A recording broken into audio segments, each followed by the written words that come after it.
They did not build castles because they liked the view. No, when a medieval king decided to put stone to earth, it was not some grand architectural whim, it was a threat, a flex, a middle finger to the local peasants, the neighboring lords, and occasionally to physics. Because let us be clear, building a castle was not just expensive, it was obscene. Think bankrupt-your-grandchildren expensive. But if you were a king, and you wanted to rule not just in name but in stone and shadow, you built one anyway, or 50. Take William the Bastard, better known by the PR-friendly title William the Conqueror. When he arrived in England, in the year of our conveniently rounded number, 1066, he did not start by asking the locals how they liked their new Norman overlords. No, he started by hammering a wooden mott and bailey into the dirt of Hastings like it was a tent spike through the heart of Anglo-Saxon resistance. That first castle went up in just a few days. Raw timber hacked from local forests, a mound piled by terrified conscripts, and a palisade slapped together like a siege in reverse.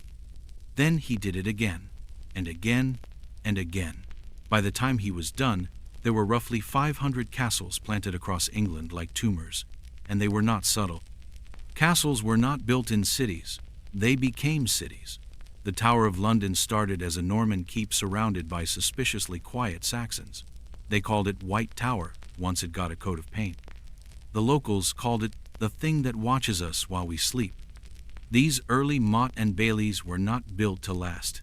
They were built to terrify. Wood rots, stone stays. So the next wave was stone keeps. The problem? Stone is heavy. And medieval logistics were one long, unbroken headache. You could not just hire a contractor and get it done in a season. No, you needed quarries. You needed lime kilns. You needed masons, laborers, carpenters, blacksmiths, oxen, wagons, roads. You needed a whole village to build the thing that would one day rule over villages.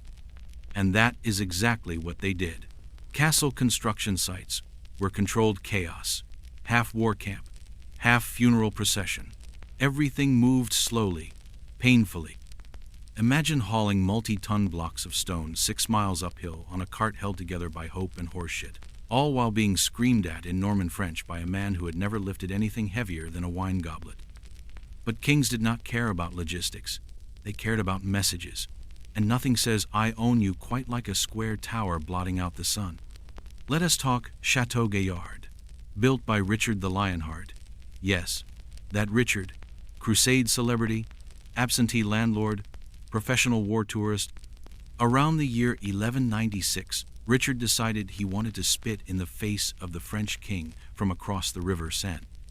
So he picked a limestone ridge near Les Andelys and ordered the most expensive tantrum in medieval history.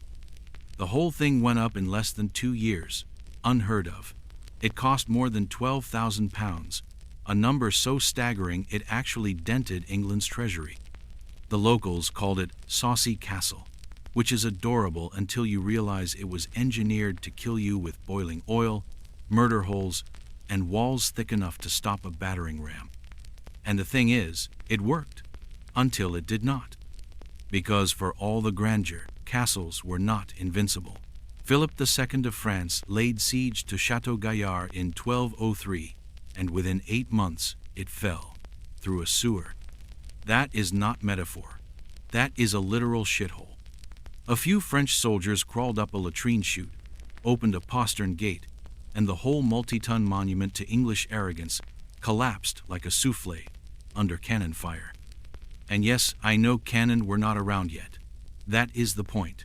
Stone walls did not need gunpowder to look stupid. They just needed one person with a ladder and a grudge. But we are getting ahead of ourselves. Back in the 12th century, building a castle was not just a military act. It was a performance. You did not hide your power. You rubbed it in everyone's face. The higher the keep, the more divine the authority. This was theater. Your curtain walls were not just defenses, they were symbols. You wanted thick stone? Make it 10 feet. Arrow slits? Give them 100. Gatehouse? Add a murder room, with spikes. And God forbid you forgot the chapel. Even the most blood-soaked baron needed a place to kneel, and pretend he regretted any of it. Chapel first, latrines second. That tells you a lot about priorities. Castles were also economic parasites. They sucked labor and resources from the countryside like a lordly leech. In Germany, Frederick Barbarossa issued charters that forced entire towns to contribute to construction. Not volunteer, contribute. As in, send your sons, your carts, your oxen, your taxes, and do not complain if a wall falls on someone. Happens. And yes, walls did fall. Building was dangerous, unsupervised, and utterly medieval. Scaffolding collapsed, lime blinded, quarrying crushed. In one grisly record from 13th century England, a mason was buried alive when a half-built tower gave out under its own ambition. The court fined the master builder 6 pence, occupational hazard. And yet, somehow, the castles kept going up. Wales alone was hammered with a dozen new English fortresses under Edward I, each more elaborate, more spiteful, more grotesquely over budget than the last. Caernarfon, Conwy, Beaumaris. He called them his iron ring. The Welsh called them a cage. Because that is what castles were. Architecture as domination. You did not just build a castle to protect yourself. You built it to remind the people who were not inside it that they did not belong. The view from the battlements was not a panorama. It was a warning. And the worst part? They worked. A good castle turned resistance into suicide. It turned rebellion into a math problem. How many men can you lose before the gate does not open? How long can you starve before the Lord inside stops hearing your screams? But even the strongest stone has a weakness. And by the 14th century, kings were learning the hard way that walls do not just keep enemies out, they keep reality in. Take Edward II, a walking disaster with a crown. In 1297, he inherits castles he does not know how to use from a father who built them like chess pieces. Edward has no taste for war. He would rather cuddle his favorite courtier, Piers Gaveston, than man a wall. But castles are hungry. They need garrisons, repairs, bribes to the masons so they do not switch sides mid-construction. And so castles rot, defenses weaken, gatehouses creak. In one glorious act of karmic slapstick, Caerphilly Castle's moat froze in a Welsh winter, and rebels just walked across the ice. No siege, no glory, just physics laughing in medieval. Castles aged poorly. They were expensive to fix, hard to heat, and smelled like wet limestone and human waste. By the late medieval period, many were less fortresses and more status symbols. Giant stone pensions for retired warlords. The kitchen might be on fire, but hey, the tower has crenellations. And then came gunpowder. If castles were cathedrals to feudal arrogance, gunpowder was the Reformation. Suddenly, walls did not mean security. They meant target practice. Bombards like Mons Meg could shatter walls that had stood for centuries. Cannonballs did not care how many serfs had died quarrying that stone. The old logic crumbled. Slowly, painfully, but surely. And yet, kings kept building castles. Not because they worked, but because the idea of a castle still did. Stone was not just defense. It was narrative. It said, I am here. I have always been here. You cannot imagine the world without me. Which, of course, was a lie. Because the truth was, castles had a shelf life. They were never meant to last forever. They were monuments to paranoia, temporary solutions to permanent problems. Enemies, rebellions, the neighbors. But no one told that to Charles V of France. In the late 14th century, he ordered a renovation of the Louvre. Yes, that Louvre. Before it was a palace, before it was a museum. It was a fortress, and a grim one. The tower was called the Great Tower of the Louvre, and it looked exactly as subtle as it sounds. 60 feet wide, 30 meters tall. A squat, brutal drum of stone surrounded by moats and murder holes. Charles stocked it with weapons, gold, and political prisoners. It was less a castle than a psychological operation. A big fat reminder to Parisians that, yes, the king was watching, and no, you could not afford to ask why. But castles did not just project fear downward, they also pointed it sideways. In a feudal world, trust was a commodity, rare, fragile, often faked. If you were a king, you built castles not just to scare the peasants, but to keep your own nobles in check. In England, Henry II spent years tearing down unauthorized castles. He called them adulterine, which is medieval legalese for built without royal permission. The term came out of the anarchy, a decade-long civil war that made Game of Thrones look like office politics. During that chaos, barons built castles like raccoons build nests, anywhere they could, and full of garbage. Henry made it his personal mission to destroy these stone rebellions. Chronicler Gervase of Canterbury records that he demolished at least 100, not because he did not like castles, but because he wanted control over who got to have them. Stone, after all, was sovereignty, and sovereignty could be revoked. Let us drop into the early 13th century, England again, because the English were castle junkies. King John, yes, the one from Robin Hood, and yes, he really was that petty, found himself losing Normandy to the French and legitimacy to his own barons. So he turned to stone. If you cannot win hearts, you win battlements. He reinforced Dover Castle, bulking it up with concentric walls and gatehouses like layers on a paranoid onion. And it worked. In 1214, a French invasion force hit Dover like a battering ram hits a soap bubble. They were repelled, barely, but the castle held, for now. And King John, in one of his few competent moves, died before he could mess it up again. But the real innovation was not in the walls, it was in the plan. Dover was not just fortified, it was layered. Inner bailey, outer bailey, moats within moats.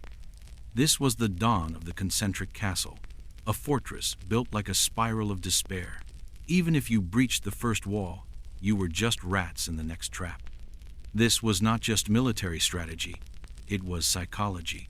The message was simple: no matter how far you get, you will die tired.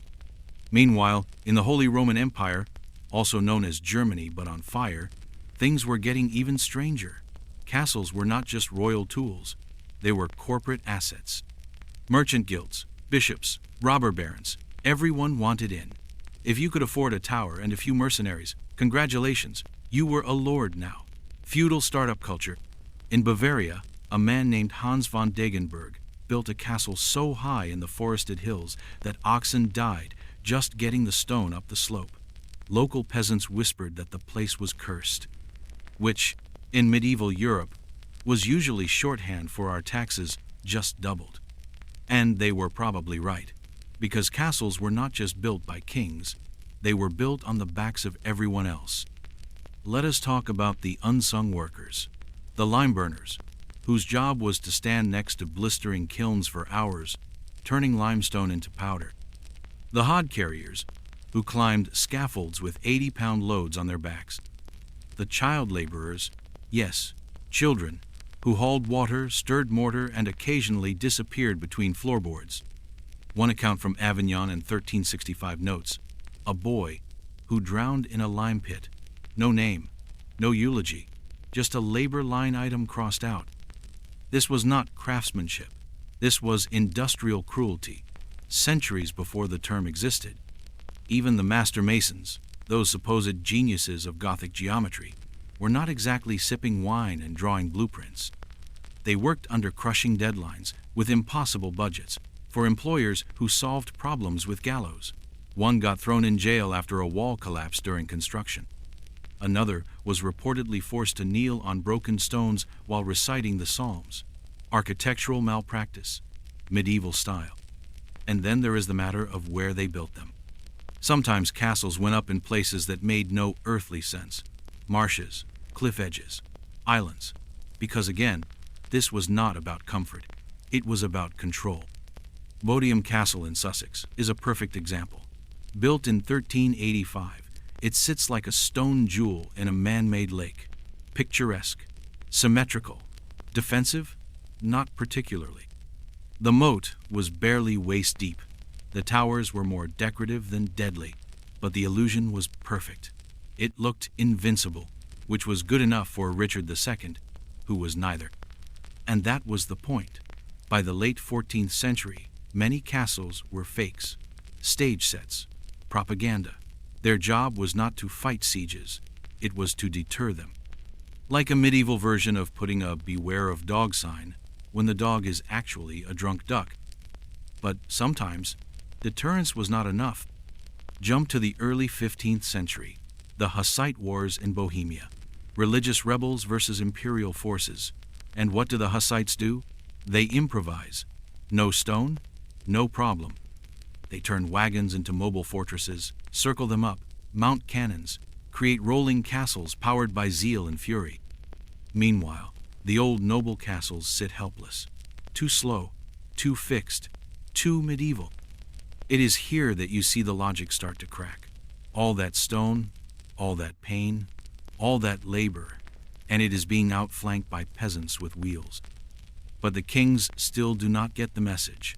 Castles keep rising, long after their moment has passed. In Spain, Ferdinand and Isabella build royal fortresses across Castile not to defend from Moors they had already won, but to stamp out local dissent. The enemy was no longer at the gates, it was inside the kingdom, and so the castles turn inward. Less walls, more towers, more surveillance, less honor, more fear. Which brings us to the final irony. Castles, which were once built to protect kings from the people, eventually became the reason the people turned on kings. Because when you pile up enough stone, when you suck up enough taxes, when you build monuments to your own power while your subjects starve, the reckoning will come. And it will not knock politely on the portcullis. Sometimes, that reckoning came with fire, sometimes with laws, sometimes with a simple rope and a crowd. By the 16th century, castles were already antiques, not romantic ones, resented ones, symbols of aristocratic arrogance and royal indifference. Take the Pilgrimage of Grace in 1536. Northern England. A swelling of rebellion against Henry VIII's dissolution of the monasteries. Thousands of angry men, farmers, priests, minor lords, marching south. And what do they aim for? Not just palaces, not just churches. They go for castles. Pontefract, Knaresborough, York. These were no longer defensive strongholds. They were targets. Manifestations of betrayal dressed in limestone. But the most brutal fate for castles was not siege or rebellion. It was paperwork. Bureaucracy did what trebuchets never could. It made castles obsolete. By the 17th century, governments were centralizing. Cannons were improving. Standing armies replaced feudal levies. And castle warfare, that was for amateurs. If you wanted real defense, you built a bastion fort. Low, angled walls to deflect cannon fire, surrounded by ditches that doubled as death traps. Star forts. Fortresses designed not to look majestic, but to win. And suddenly, castles, once the beating heart of power, were just expensive, drafty relics. Some were dismantled by the very kings who built them. Slighting, it was called. A nice euphemism for strategic vandalism. Cromwell did it a lot. After the English Civil War, his troops went around blowing holes in royalist castles to make sure they would never rise again. Not because they were tactically dangerous, but because they were politically dangerous. Stone, remember, still meant sovereignty. And some people never forgot. In France, during the Revolution, peasants pulled apart entire castles stone by stone, sold the pieces, burned the gates, planted crops where towers once stood. Not because the land was fertile, but because revenge tastes better when served in the ruins of your former lord's drawing room. Elsewhere, castles were repurposed, turned into prisons, poorhouses, barracks. One became a brewery, another an asylum. A few were preserved by eccentric antiquarians with too much money and too little sense, buying up ruins like medieval Pokemon. And then came the tourists. The final transformation, from fortress to fairy tale. 19th century romantics got their hands on the castle myth and spun it into fantasy. They painted crumbling walls with nostalgia, turned drafty, keeps into symbols of noble suffering. German princes started building fake castles. Yes, fake. The famous Neuschwanstein, built in the 1800s, for aesthetic reasons. It is medieval cosplay in stone, commissioned by a man who was obsessed with Wagner and had a tenuous grip on reality. And this, perhaps, is the final joke. The medieval castle, born of war, conquest, and terror, dies not in flames, but in postcards, sanitized, Disneyfied, deodorized, sold to tourists who imagined that kings were noble, that knights were brave, and that castles were always places of honor. They were not. They were machines of control. They were temples to fear. They were built with blood and piss and broken backs, funded by famine, staffed by men who never lived long enough to sleep in the rooms they helped raise. They were loud. They smelled like smoke and shit and iron. They echoed with orders, screams, hoofbeats, and hammer strikes. No one in a castle was ever truly comfortable. They were not supposed to be. They were supposed to hold, not cradle, to dominate, not decorate. The keep was not where the king felt safe. It was where he made you feel unsafe. So when you stand in a castle today, staring up at those walls, remember, you are not standing in a dream. You are standing in a threat. A physical, architectural promise. That power will always raise itself higher than the people who built it. That walls will always be thicker than justice. That from Hastings to Conwy to the Louvre, kings did not build castles because they could. They built them because they had to, because their power was never as secure as the stone made it look.